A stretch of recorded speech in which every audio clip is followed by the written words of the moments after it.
Hello friends, good morning. Welcome in JDS academy. JDS academy में आप सभी friends का बहुत बहुत तहे दिल से वेलकम है। और आप लोग एक ऐसे प्लेटफॉर्म पर अवेलेबल हैं जहां पर आपको NCERT, the Hindu editorial, current affairs, तमाम जानकारियों से रूबरू कराया जाता है। तो friends, I hope you are doing well. आप बहुत अच्छे से पढ़ते हुए चीज़ों को आगे कर रहे होंगे, पढ़ रहे होंगे। और जितना भी यहाँ पर और तमाम आपके जो मैगजीन्स है वहाँ पर जो कुछ भी कराया जाता है उसको आप लोग बहुत अच्छे से देख रहे होंगे, उसको एनालिसिस कर रहे होंगे। तो आई होप आप लोग जो है अच्छे से चीज़ों को एनालिसिस करते हुए अपना डेली का जो रूटीन है उसको भी एनालिसिस कर रहे होंगे। तो फ्रेंड्स, जैसा कि आपको पता है कि जो आज का द हिंदू एडिटोरियल से हम उसको एनालिसिस करने चल रहे हैं, उसका क्या प्रावधान है, क्या उसमें ऐड करना है, क्या आपको नहीं ऐड करना है, कि कैसे उसको सॉल्व करना है। जैसा कि आप लोग हमारे सामने दिख रहे होंगे, आपके सामने द हिंदू का जो एडिटोरियल पार्ट है पूरा पूरा हिंदी में एनालिसिस होता है। और यह आपकी अकाउंटेबिलिटी है, रिस्पॉन्सिबिलिटी है कि उसको जितना हो सके उसको लाइक शेयर सब्सक्राइब करना ना भूलिए, ताकि हम भी मोटिवेट होते रहें। तो फ्रेंड्स, आइए हम आज आपको बताते हैं। ये जो पहला वाला आर्टिकल आप देख रहे हैं यहाँ पर, ये देखिए ये पहले वाले आर्टिकल में जहां पर आपको द हिंदू का एडिटोरियल है, ये देखिए, ये जहां पर आपको ये वाला आर्टिकल दिखा, ये वाला जो आर्टिकल है फ्रेंड्स, ये पूरा का पूरा मैं आपको इसकी पृष्ठभूमि बता दूं कि ये आर्टिकल वर्तमान जो आपको पता होगा कि जो वर्तमान में भू घटनाएं हो रही हैं, जो वर्तमान में एक ऐसी घटना हो रही है, अर्थात पूरा जो विश्व है वह बदल रहा है।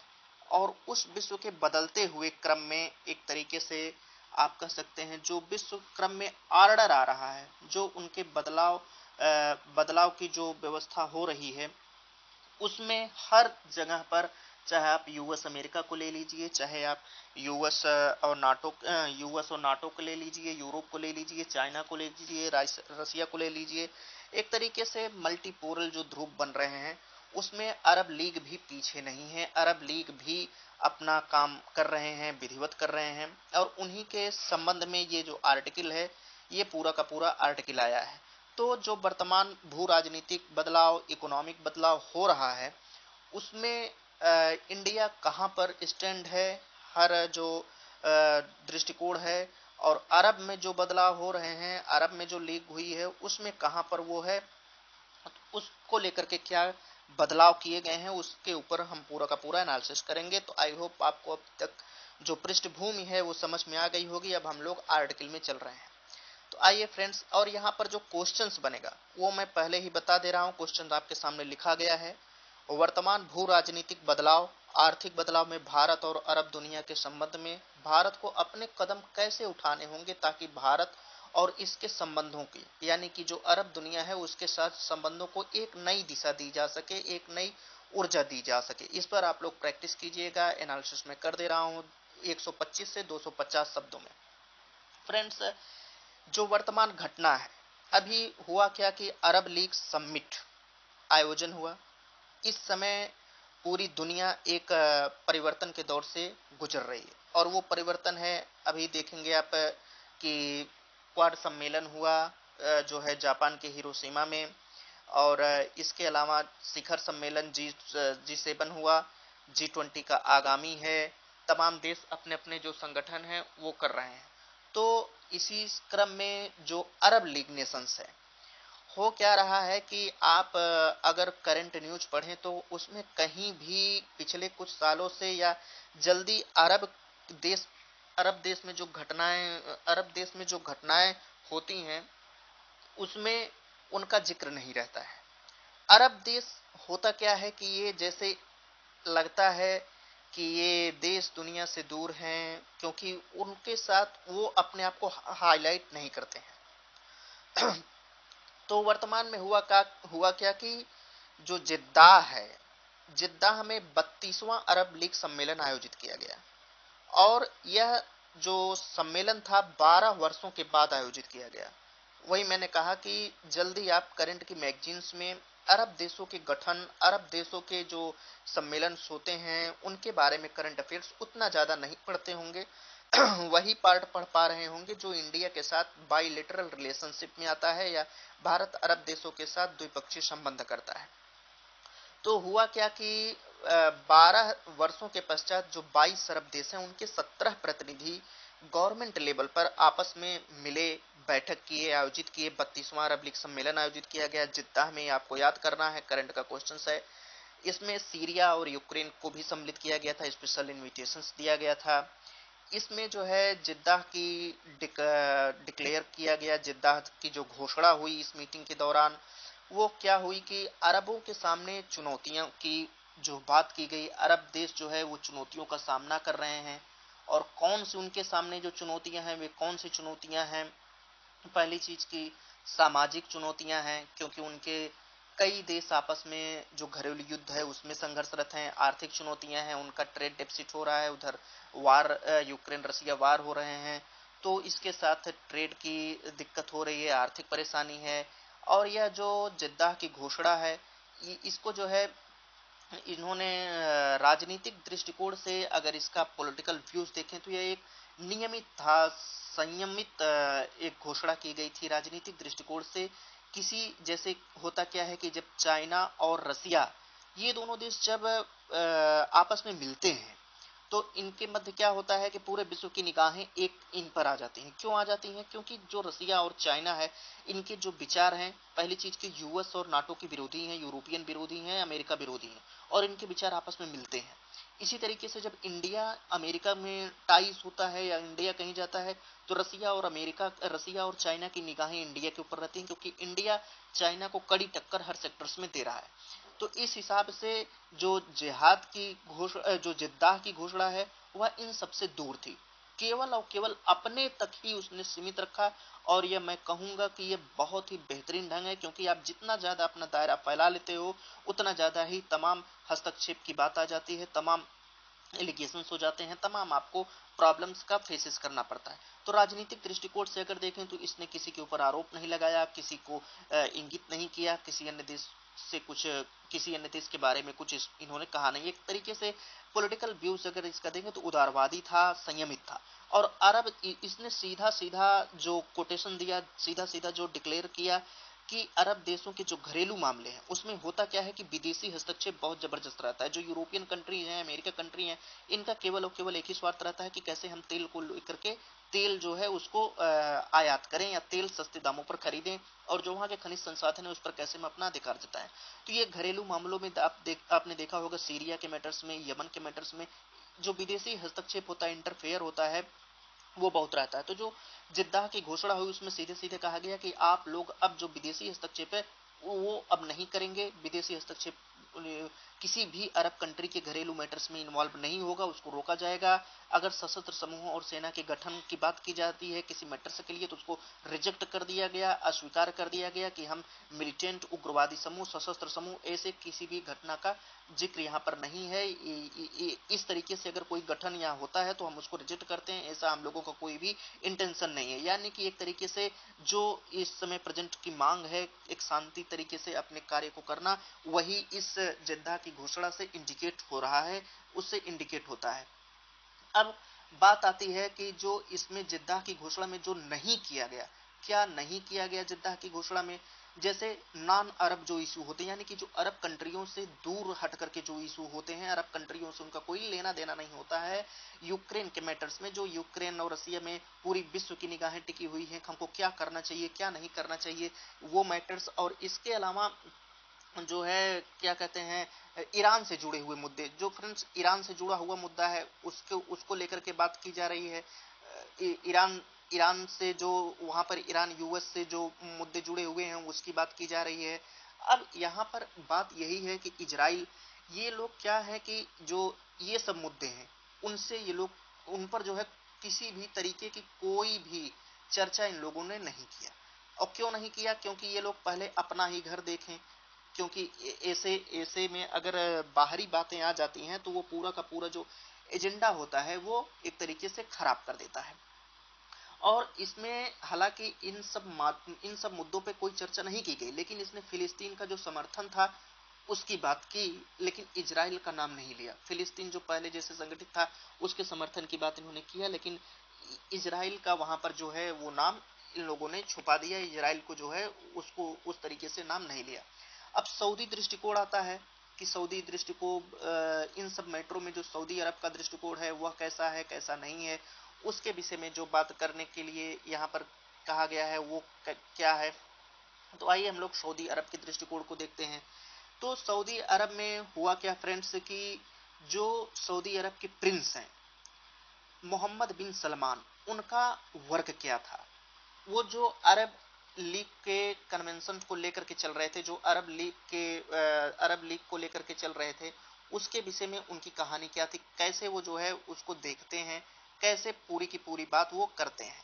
तो जो अरब लीग है फ्रेंड्स, अरब लीग में सऊदी अरब के जो मोहम्मद है, मोहम्मद बिन सलमान, उनका वर्क जो है वो क्या है, अरब दुनिया के साथ जो अरब दुनिया का एजेंडा है कि हमारे घरेलू मैटर में आप इंटरफेयर न करें, सूक्ष्म बारीकियों के साथ अरब दुनिया के मध्यस्थ के रूप में वो लेकर के चल रहे हैं। यानी कि अरब दुनिया की जितनी भी प्रॉब्लम्स हैं, जितनी भी वर्क हैं, उसको लेकर के वो पूरे एजेंडे के साथ एक तरीके से पूरी दुनिया के सामने उसको प्रस्तुत कर रहे हैं, उसको लेकर के आ रहे हैं सूक्ष्म से सूक्ष्म बारीकियों के साथ। उनका जो वर्क था, पहली चीज की जो क्षेत्रीय एजेंडा था, 45 वर्षों से ईरान की जो भू धार्मिक शत्रुता थी ईरान से, वो चाइना ने मध्यस्थता का वर्क किया। इस पर हमने आर्टिकल पूरा लिया था। चाइना ने मध्यस्थता करके दोनों के बीच जो 45 वर्षों से चली आ रही थी भू धार्मिक शत्रुता, उसको जाकर के समाप्त कर दिया। यमन, लेबनान, सीरिया और इराक जैसे संघर्षों में जो उनके संबंधित प्रतिनिधियों के बीच जो फ्रैक्शन होता था, जो घर्षण होता था, जो बार बार मारकाट और इन सब के बीच जो आंतरिक संघर्ष थे उनकी बात की जाती थी, एक दूसरे के ऊपर एलिगेशंस लगाया जाता था, उसको कम कर दिया।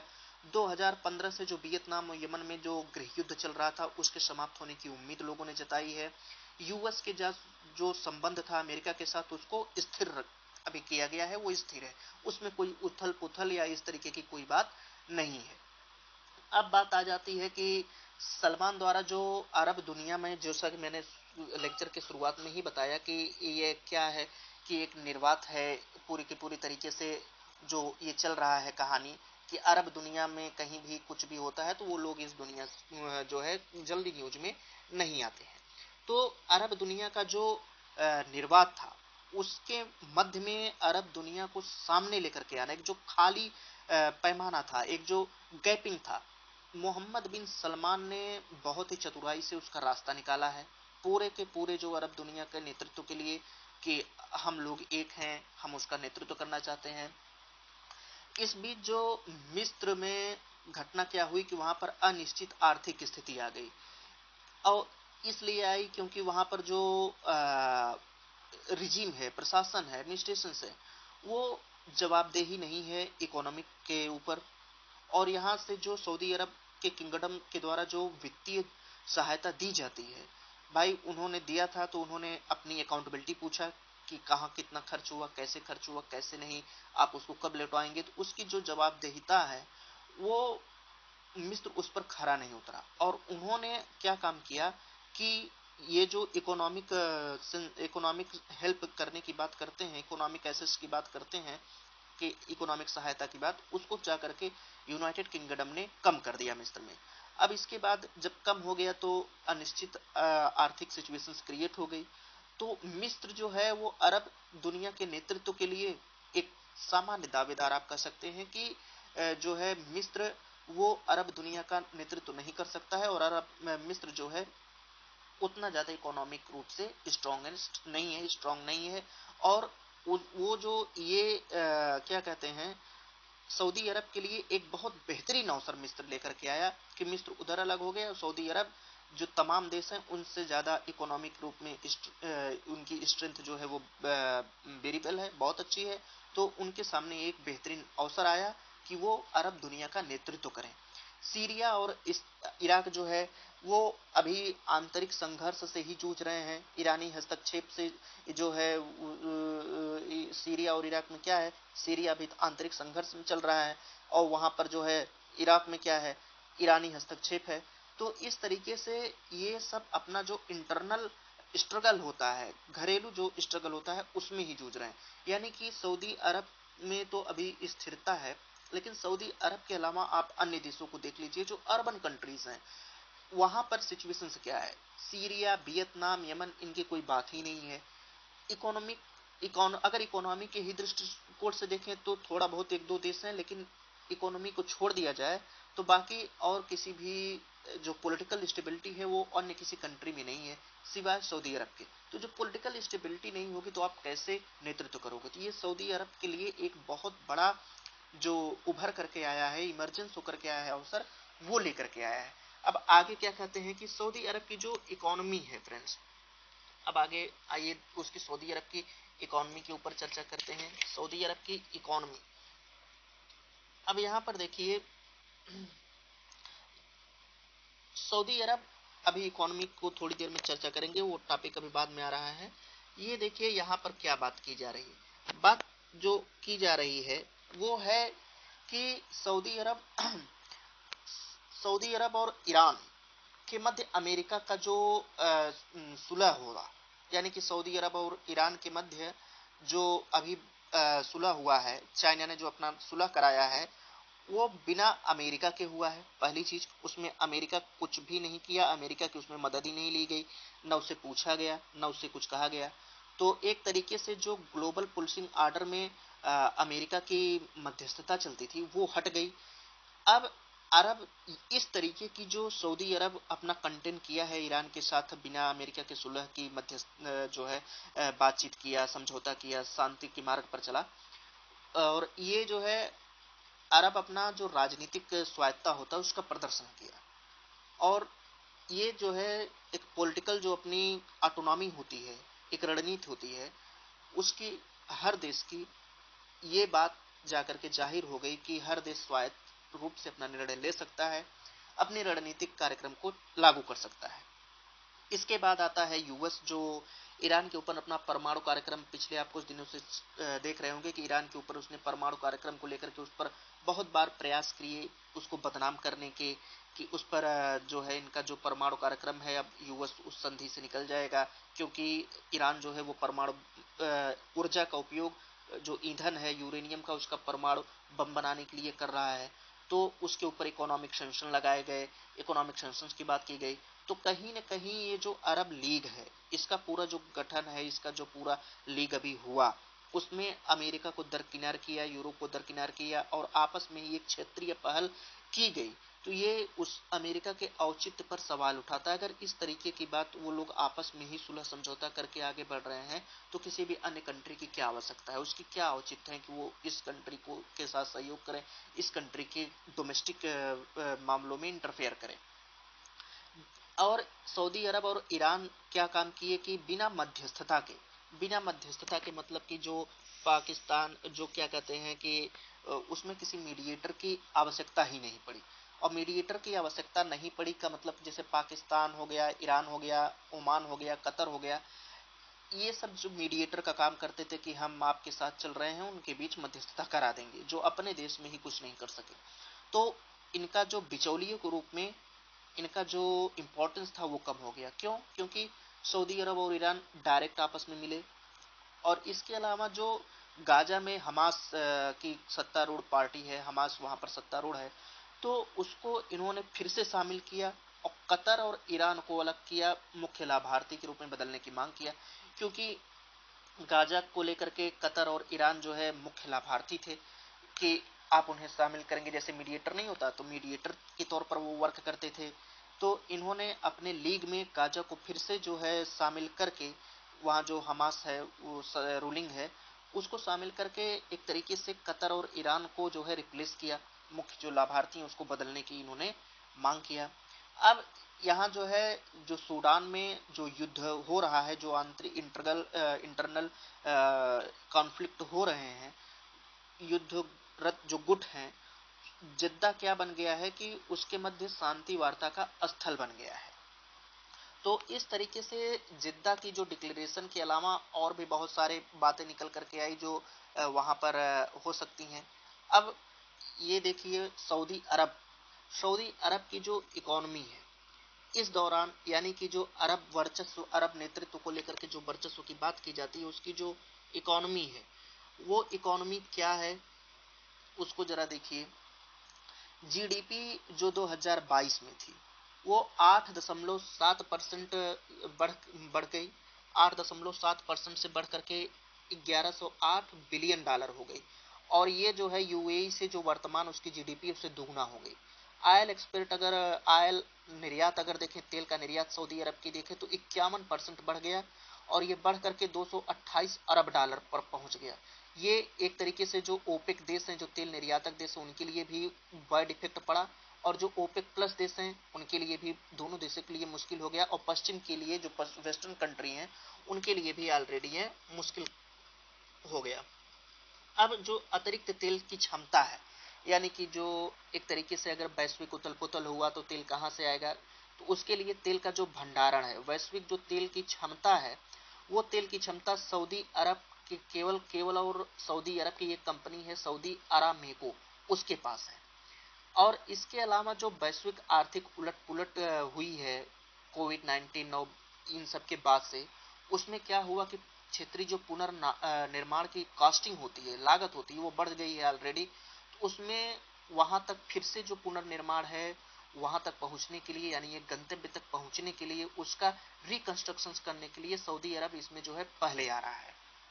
तो यहाँ तक तो ठीक है, आपने पूरा का पूरा ये आपका किया। अब इसके बाद ये बात लेकर के आते हैं कि सऊदी अरब की जो चुनौतियां हैं वो क्या है।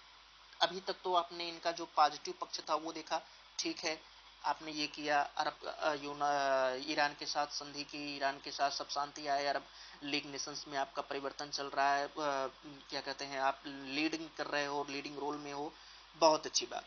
अब ये चुनौतियों में है कि 2018 के जो सेशन था, 2018 में जमाल खगोशी प्रकरण के बाद जो स्टेट की फॉरेन पॉलिसी थी उसमें कई उतार चढ़ाव आए।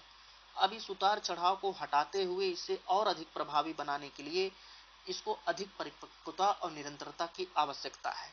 दूसरा, जो क्षेत्रीय सुलह की दिशा में पहले की जा रही है, वो पहली चीज की क्षेत्रीय दिशा सुलह की दिशा में जो पहले हैं अभी तक अपरिवर्तनीय नहीं है, मतलब अभी तक धरातलीय स्तर पर जो लागू होना चाहिए व्यवहारिक प्रैक्टिकल के रूप में, वो अभी नहीं है। और इसमें अभी ये जो है आपस में फंस सकती हैं, सुलझ जो है ये आपस में सुलझ सकती हैं, मतलब कि उसमें स्ट्रगल फिर से हो सकता है।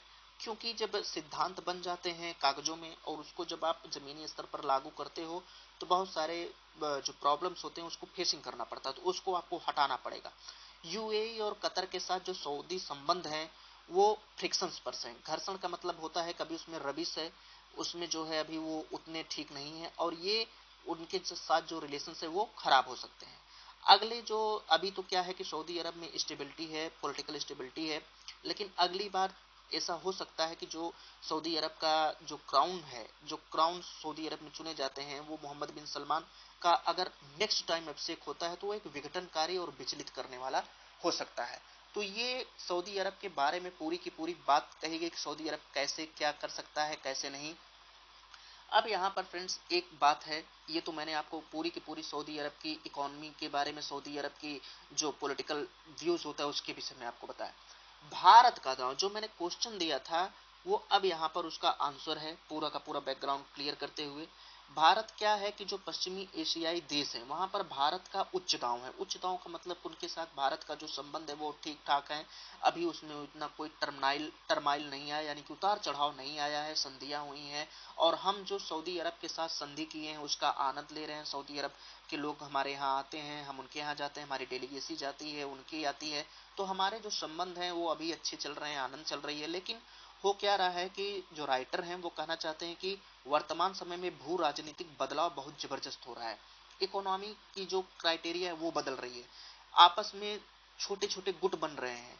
एक तरीके से जो राजनीतिक बदलाव हो रहा है उसको, पहली चीज कि भारत को स्वीकारना चाहिए, एक्नॉलेजमेंट करना चाहिए, स्वीकार करना चाहिए और बहुत ही सावधानी से अपनी रणनीति को फिर से तैयार करें और अपने राष्ट्रीय हितों को सख्ती से बढ़ाने की आवश्यकता है। क्यों ये ऐसा कर रहे हैं? क्योंकि आप जो ट्रेडिशनल रूप में संधियां करते आ रहे हो, ट्रेडिशनल रूप से लेकर के चलते आ रहे हो सकता है कि ये पॉसिबल है, इट मे बी पॉसिबल कि जो वैश्विक उथल पुथल की घटना है उसमें आपकी संधियां जो है वो प्रासंगिकता से मैच न बैठे, कम बैठे। तो उसको आपको फिर से जो है तैयार करने की आवश्यकता है। और आपकी राष्ट्रीय हित क्या है, तेल की, ऊर्जा की, फूड की, जितनी भी आपकी राष्ट्रीय हित हैं उसको आप प्रायोरिटी देनी है, उसको आप सख्ती से बढ़ाने की आवश्यकता है। सऊदी अरब के साथ जो संबंध हैं, ठीक है, हमारे साथ उसके जो संबंध है, हमारे और सऊदी अरब के बीच जो संबंध है, टाइज हैं, उसका हम लोग आनंद ले रहे हैं। राइटर यहाँ पर कर रहे हैं, आनंद ले रहे हैं कि मतलब वो संधियां ठीक ठाक चल रही हैं, उसका हम बेनिफिट ले रहे हैं।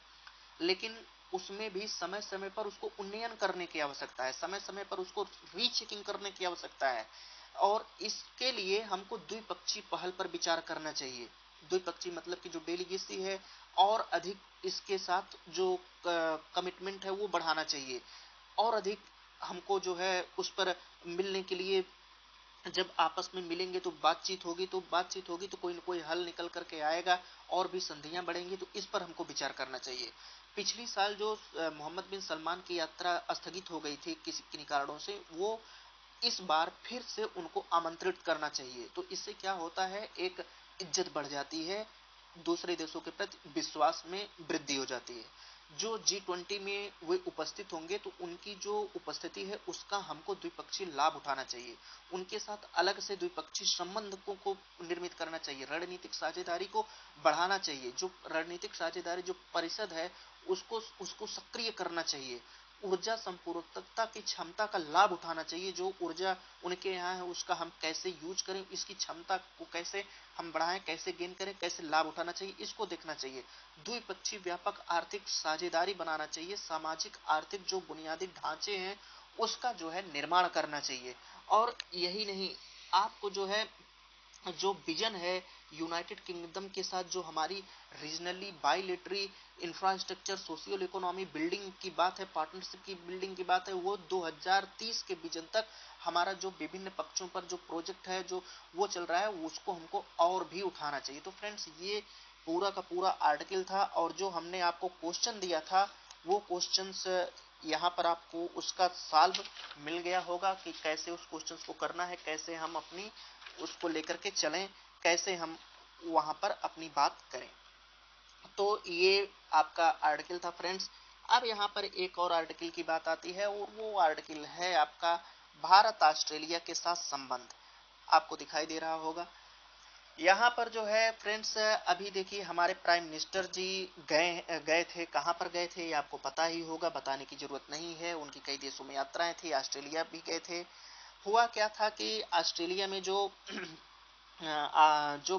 वे एड्रेसिंग कर रहे थे, वे भारतीय समुदायों, व्यापारिक समूहों को संबोधित किए। और पिछली साल जो बात हुई थी, पिछली साल जो डेलीगेशन जो आए थे ऑस्ट्रेलिया के प्राइम मिनिस्टर्स, बेंगलुरु में उनके लिए जो है ऑस्ट्रेलियाई वाणिज्य दूतावास खोला गया। फिर ब्रिस्बेन में भारतीय वाणिज्य दूतावास खोला गया, यानी कि आदान प्रदान, इसके प्रवासन और जो गतिशीलता होती है उस पर समझौता हुआ। भारत ऑस्ट्रेलिया के बीच में ग्रीन हाइड्रोजन टास्क फोर्स का आवेदन, ये सब जो है पिछले वर्ष ही शामिल था। और दिसंबर तक जो है, मतलब इस साल दिसंबर तक जो है नवीनीकरण ऊर्जा सहयोग, खनिज, रक्षा सुरक्षा संबंध, व्यापक आर्थिक सहयोग समझौते पर हस्ताक्षर हुए थे कि इसको किसी भी तरीके से इस वर्ष दिसंबर तक कंप्लीट किया जाए। जो अंतरराष्ट्रीय मुद्रा था, जो अंतरराष्ट्रीय मुद्दा होता है यूक्रेन और रसिया पर, उस पर नो डाउट भारत के अलग अलग दृष्टिकोण हैं। क्योंकि आपको बताने की जरूरत नहीं है कि रसिया के साथ हमारा रिलेशन कैसा है। तो इसके बावजूद जो इंडो पैसिफिक जो एरिया है वहां पर भारत और ऑस्ट्रेलिया ने दोनों एक साथ मिलकर के संकल्प लिया कि इसको हम खुले और मुक्त स्वतंत्र बनाए रखेंगे। जो आक्रामक चीन है उसके साथ समझौता करेंगे। जो आक्रामक चीन है उससे हम लोग कैसे निकलेंगे, कैसे बचेंगे, किसी भी आक्रामक कंट्री को इसको कैसे बचाएंगे, इन सब पर जो है आम सहमति हुई ऑस्ट्रेलिया के साथ जो अभी गए थे। लेकिन भारतीय चिंता क्या है, भारतीय चिंता जो अब यहाँ पर ये कह रहे हैं कि जो भारतीय चिंता निकल करके आई है वो चिंता है क्या। पहली चीज की, जो भारतीय मूल पर ऑस्ट्रेलिया में हमले हो रहे हैं, जो भारतीय मूल है वहां पर ऑस्ट्रेलियाई के द्वारा पहली चीज उनके ऊपर हमला किया जा रहा है। भारतीय मूल के लोग वहां पर संघर्ष कर रहे हैं। खालिस्तानी समर्थक हैं वो भारत विरोधी बातें करते हैं। जो भारत विरोधी हैं, मोदी विरोधी, जो वहां पर चित्र लगाकर जो दीवालों पर चित्र उकेरे जाते हैं उनके साथ इस तरीके के चित्र उकेरे रहे हैं, यानी कि भारत विरोधी और मोदी विरोधी का जो लोगो होता है, जो चित्र है, उसको दीवालों पर छाप रहे हैं, सामुदायिक केंद्रों और मंदिरों को तोड़फोड़ कर रहे हैं, विरूपित करने वाले हमले हो रहे हैं। ये सब बातें जो भारत को करनी चाहिए थी, मोदी जी ने वहां पर जाकर के इन सब मुद्दे को उठाया, दोबारा उसको रिवाइज किया कि इन सब घटनाओं पे जो है रोका जाए, उसको कोई समाधान निकाला जाए, उस पर शांति से किया जाए। और जो भारतीय वाणिज्य दूतावास है, वो भारतीय वाणिज्य दूतावास पर जो हमला है, उसके उसका साथ जो है वैध द्विपक्षीय चिंता जो है वो फिर से निकल करके आई। मोदी जी ने कहा कि जो भारतीय वाणिज्य दूतावास है, उस पर जो हमला हुआ है, एक तरीके से वो वैध द्विपक्षीय जो वैध द्विपक्षीय चिंता वो उठ करके आती है। तो इस तरीके से फ्रेंड्स, जो पूरा का पूरा भारत ऑस्ट्रेलिया मोदी जी की यात्रा था, वो निकल करके आया। अब इस पर आगे क्या होता है, मोदी जी ने लास्ट में ये भी कहा कि जो दो लोकतांत्रिक देश हैं, वे अपना कैसे क्या करते हैं। कहने का मतलब है कि जो इंडिया वो भी डेमोक्रेटिक कंट्री है, ऑस्ट्रेलिया वो भी डेमोक्रेटिक कंट्री है, लोकतांत्रिक देश हैं, और इन दोनों की दोस्ती एक मिसाल है, और हम इस तरीके से अपनी दोस्ती को आगे लेके चल रहे हैं। लेकिन जो चिंता थी, जो इन सब मुद्दों पे यद्यपि मोदी ने उठाया उन सब प्रश्नों को, लेकिन आगे ये देखने वाले की बात होगी कि ऑस्ट्रेलिया उस सब में क्या करता है, जो भारतीय मूल पर हमला हो रहा है, जो ये सब बातें हो रही हैं, उस पर क्या लेकर के आता है, क्या करता है। अब यहाँ पर फ्रेंड्स एक और ये बात है डाटा आर्टिकल को लेकर के। तो फ्रेंड्स, जो ऑस्ट्रेलिया के साथ जो संबंध अभी हमने बताया, उस पर आने वाले समय में आपको, जैसा हमने बताया कि वो आने वाला समय डिफाइन करेगा कि कैसे जो है आगे के संबंध जो भारतीय चिंता जाहिर की है, कैसे उससे निकलता है, कैसे उसमें सुधार हो सकता है। अगला जो आर्टिकल है फ्रेंड्स, वो है export import shrink across many nation for most items. कहने का मतलब है कि निर्यात आयात श्रिंक हुआ है कई सारे देशों में, बहुत सारे आइटम्स के लिए, यानी कि वस्तुओं के लिए। ये जो डाटा पॉइंट होता है फ्रेंड्स, बहुत बहुत इंपॉर्टेंट होता है। आप लोग इसको जो है नोट्स बना लीजिएगा, और बहुत ही इंटरेस्टेड पॉइंट द हिंदू ये निकालता है। देखिए, इसमें जो है पूरे भारत की डाटा शो कर रहा है, पूरे भारत का जो है एक्सपोर्ट इंपोर्ट की बात कर रहा है, एक्सपोर्ट इंपोर्ट कैसे हो रहा है, कैसे घट रहा है, कैसे आ रहा है। तो आप लोग आर्टिकल देख चुके हैं, आइए हम लोग उसको आर्टिकल के एनालिसिस के पार्ट पर चलते हैं, एनालिसिस जो है उसका करते हैं कि कैसे जो है निकल करके आता है। तो फ्रेंड्स, आपके सामने यहाँ पर देखिए मौजूद है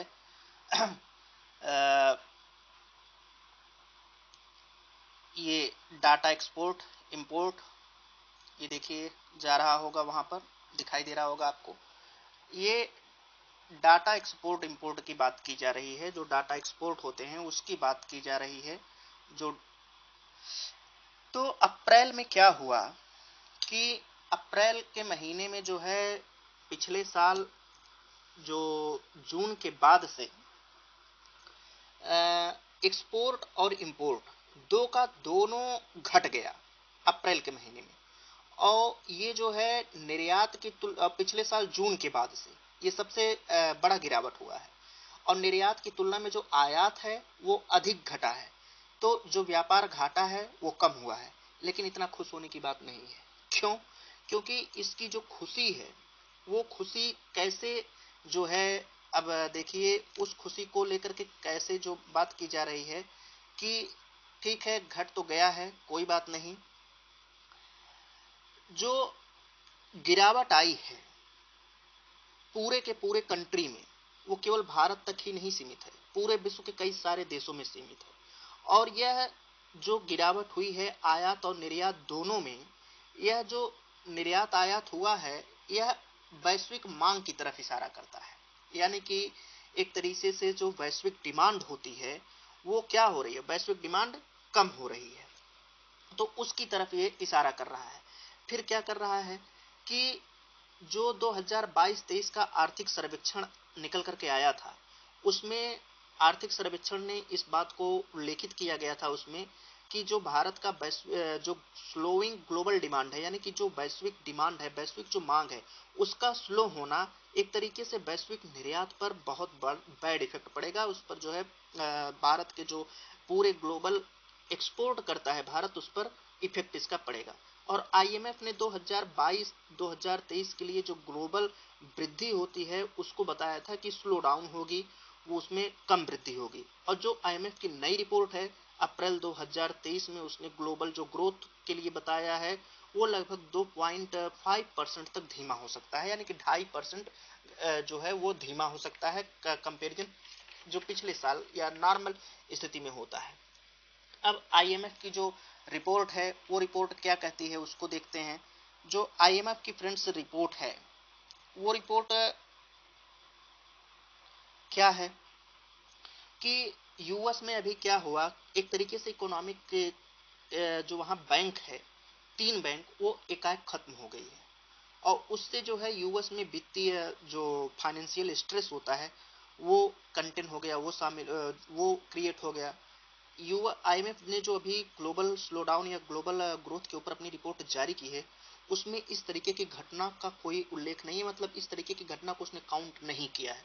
और अगर इस तरीके की घटना को वो काउंट करता है तो जाहिर सी बात है कि जो 2.5% यानी 2.5% तक ग्लोबल स्लोडाउन को उसने दिखाया है, ग्लोबल ग्रोथ इतना तक हो सकता है, कम हो सकता है, वो अधिक भी हो सकता है। और यह जो ग्रोथ उसने बताया है 2.5%, यह 2001 की मंदी के बाद से सबसे वीकेस्ट ग्रोथ है।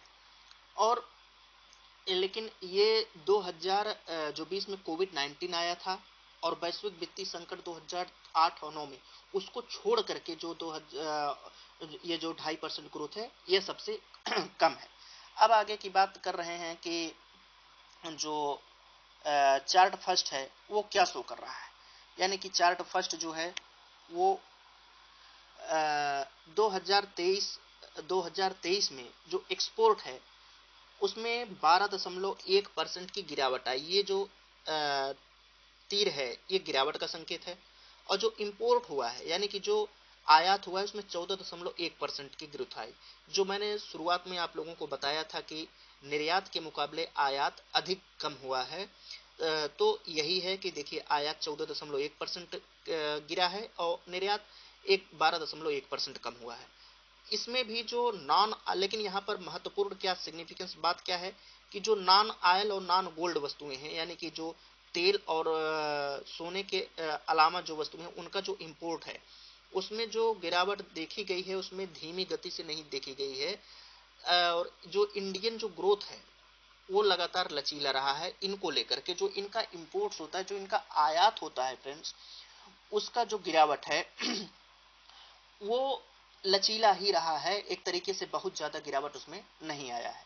दूसरा दूसरा जो चार्ट है वो क्या शो कर रहा है, उर्वरक और सोना इनका जो इनबाउंड शिपमेंट होता है ये, यानी कि जो उर्वरक सोने का जो इंपोर्ट्स होता है 40% से ज्यादा ये श्रैंक हुए हैं। और इसमें जो वनस्पति तेल का इंपोर्ट्स जो घटने की बात कही है वो 37.8% के साथ दूसरे स्थान पर है। तो इस तरीके से इन लोगों में जो कमोडिटी का गिरावट आया है वो ये आंकड़े जाहिर कर रहे हैं कि कैसे जो है ये सब बातें निकल करके आ रही हैं। अब निर्यात को देखा जाए सिमिलरली कि आयात में तो ठीक है ये कम हो गया, लेकिन निर्यात में क्या कम हुआ है उसकी हम बात कर रहे हैं। निर्यात में देखिए क्या हो रहा है, पेट्रोलियम प्रोडक्ट जो है यहाँ पर देखिए मैंने माइनस प्लस लगाया है और यहाँ पर हमने लिखा है 2023 में धीमी गति से बढ़ा है या घटा है। यहाँ जो कमोडिटी आपको दिखाई गई है वो कमोडिटी कुछ बढ़ी है कुछ घटी है, अभी हम उसको पेपर में भी दिखा रहे हैं। जो पेट्रोलियम प्रोडक्ट्स है उसमें जो गिरावट आई है ये 18 के करीब आई, 18% के करीब। इंजीनियरिंग गुड्स में 27% जो है ग्रोथ हुआ है। गेम्स और ज्वेलरी में 30% जो है माइनस में गया है। केमिकल प्रोडक्ट्स में, रेडीमेड प्रोडक्ट्स, गारमेंट्स में इसमें अलग अलग है। प्लास्टिक में जो है 19% की गिरावट आई है। राइस एक ऐसा अकेला जो प्रोडक्ट है, यानी कि ये राइस जो है एक अकेला ऐसा प्रोडक्ट है कि इसमें जो है वृद्धि ही देखी गई है। और इस वृद्धि को आप यहाँ पर जो है जो आंकड़े हैं फ्रेंड्स वो आंकड़े मैं आपको दिखा रहा हूँ, वो आंकड़े आप देख सकते हो एकदम बेहतरीन ढंग से। ये देखिए आपको जो है यहाँ पर देखिए, ये देख रहे हैं जनवरी 2022, जुलाई 2022, अप्रैल 2023। कोल में जनवरी 2022 में 40% की क्या था, बेनिफिट था, मतलब कि बढ़ा था। अप्रैल 2023 में -28 आ गया। और फिर यहाँ पर देखिए इलेक्ट्रॉनिक गुड्स में, यहाँ पर इलेक्ट्रॉनिक्स में 27%, जो मैंने अभी आपको दिखा रहा था। और फिर ये राइस में देखिए 24, प्लास्टिक प्रोडक्ट्स में 19 गिरावट आई है। और ये ज्वेलरी में जो है -30 की गिरावट आई है। इंजीनियरिंग गुड्स में -7 की, नॉन पेट्रोलियम जो कमोडिटी है उसमें -12 की। तो इस तरीके से ये जो आंकड़े हैं फ्रेंड्स, ये सब जो है आंकड़े वही के वही पूरा दर्शा रहे हैं। अब इसमें देखिए यहाँ पर जो निर्यात में जो कमी है वो क्यों आई। निर्यात की कमी की बात राइटर कर रहे हैं कि निर्यात में जो कमी आई है, पहली चीज की मांग में कमी आई। पूरे वैश्विक डिमांड में यूक्रेन और रसिया पर आक्रमण हुआ, इससे मांग घटी। जो वैश्विक केंद्रीय बैंक है, यानी जो ग्लोबल सेंट्रल बैंक है, उनकी जो मुद्रा है वो कड़ी हुई, तो जिससे उपभोक्ता का क्या हुआ कि जो एक्सपेंडिचर होता है, जो खर्च होता है, वह कम हो गया। आंतरिक मांग में मंदी आ गई। बाहरी भू राजनीतिक तनाव जो है वो बदल रहा है, उसका भी बैड इफेक्ट पड़ा। तो ये सब आप आंकड़े जो है उसको देखिएगा, उसको तैयार करिएगा। ये पूरा आपका आर्टिकल था फ्रेंड्स। अब हम जो चलते हैं वो एक न्यूज पर चलते हैं, और न्यूज देखिए बहुत इंपॉर्टेंट न्यूज है। और इस न्यूज को मैं कहूँगा कि आप लोग इसको जो है नोट करिएगा। यहाँ पर देखिए ये न्यूज आई है निकल करके, India set to triple speed, यानी कि जो भारत है वो अपना जो कंप्यूटर वाला प्रोग्राम होता है, वो कंप्यूटर वाला प्रोग्राम उसको जो है वो बढ़ा रहा है, और उसको 3 गुना करने के लिए उसने बात किया है। अब आप देख रहे होंगे पूरा का पूरा आर्टिकल। यहाँ क्या बात की जा रही है, यहाँ बात की जा रही है कि India set to triple speed of its fastest super computer. India जो सुपर कंप्यूटर की बात कर रहा है, सुपर कंप्यूटर को लेकर के बात कर हो रही है, इंडिया उसको जो है तैयार है अपनी सुपर कंप्यूटर की जो स्पीड है वो 3 गुना करने की, यानी कि 18 पेटाफ्लॉप करने की उसकी बात की जा रही है। और यह जो करेंटली इंडिया की पावर है कंप्यूटर की, सबसे तेज कंप्यूटर चलने की, वो इस समय है प्रत्यूष और मिहिर। ये दोनों 6.8 पेटाफ्लॉप्स की रफ्तार से चलते हैं। और इस समय वो इंडियन जो मौसम विज्ञान होता है पुणे में, जहाँ पर उसका सेंटर है, वहाँ पर ये रखे गए हैं। और ये मध्यमवर्ती जो वेदर फॉरकास्टिंग होता है, जो मौसम होता है, उसको बताने के लिए ये प्रयुक्त किए जाते हैं। जो न्यू सुपर कंप्यूटर्स है वह जो तैयार किया जा रहा है will be housed 2 institute, 2 institutes में वो जो है रखा जाएगा। पहली चीज की एक जो अब 2 इंस्टीट्यूट का यहाँ पर जो है नाम नहीं दिया गया है, लेकिन जहाँ भी रखा जाएगा आगे निकल करके आएगा। और फ्रांस से जो कंप्यूटर आयात किए गए हैं वो उसका जो नाम रखा गया है फ्रेंच कारपोरेशन एटीओस, यानी कि an information technology service and consultant company.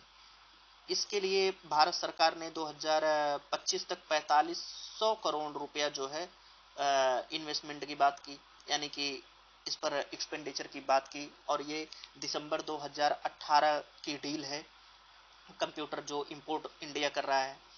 अब जो ये जो नया कंप्यूटर है ये परफॉर्म क्या करेगा। पहली चीज कि 1000 पिक्सल जो 1000 पेटा फ्लॉप्स की रफ्तार होती है, उस पर ये अपना जो सबसे सॉरी, यहाँ पर हम थोड़ा सा हमने सोचा कि इंडिया का है, जो सबसे तेज गति से जो कंप्यूटर चलता है फ्रेंड्स, जो सबसे तेज गति से पूरे वर्ल्ड में कंप्यूटर चल रहा है, वो कंप्यूटर है इंडिया उसका यूनाइटेड स्टेट्स का, जो ये है frontier crash system at Oak Ridge national laboratory united state. और ये जो स्पीड पकड़ता है वो 1000 पेटाफ्लॉप्स की स्पीड पकड़ता है। और अभी जो इसकी बात की गई, यानी कि भारत जो अपने सुपर कंप्यूटर की स्पीड जो है वो 3 गुना करने वाला है, वो अलाउ क्या करेगा, मैप वेदर को, यानी कि जो मौसम होता है उसका मैप, जलवायु परिवर्तन पर अपना आंकड़ा, और रिजोल्यूशन 12 × 12 किलोमीटर यानी 12 किलोमीटर लंबा 12 किलोमीटर चौड़ा क्षेत्र में उसका जो रिजोल्यूशन होगा वो होगा, उतने एरिया के बीच जलवायु परिवर्तन मैप। और इसके बाद जो इम्प्रूव किया जाएगा रेजोल्यूशन को लेकर के, वो 6 × 6 किलोमीटर पे, यानी 6 किलोमीटर लंबा 6 किलोमीटर चौड़ा। फिर ये जो है बहुत ही क्लियरिटी ट्रांसलेट यानी कि अनुवाद करेगा। दूसरा, जो लोकल फोरकास्ट होता है उसको बहुत शुद्धता से ये मापेगा। तो इस तरीके से जो है इनका जो बादलों के बीच जो मापा जाता है कि जलवायु बारिश होगी या नहीं, उसको बहुत हाई रेट पे मापेगा। इस तरीके से ये जो है अपना वर्क करेगा, जो 3 गुना की बात की जा रही है। अब यहाँ पर देखिए एक और न्यूज निकल करके आई है, और वो न्यूज है INS Tarini return to Goa after 188 days voyage. तो जो इंडियन आईएनएसवी है, इंडियन नेवल सेलिंग वेसल है तारणी, आप लोग इसका नाम याद रखिएगा, ये यही पूछा जाएगा। वो अपनी 17,000 नॉटिकल मील की यात्रा के बाद 188 दिन की उसने यात्रा की थी, ओशियन पूरा का पूरा जो है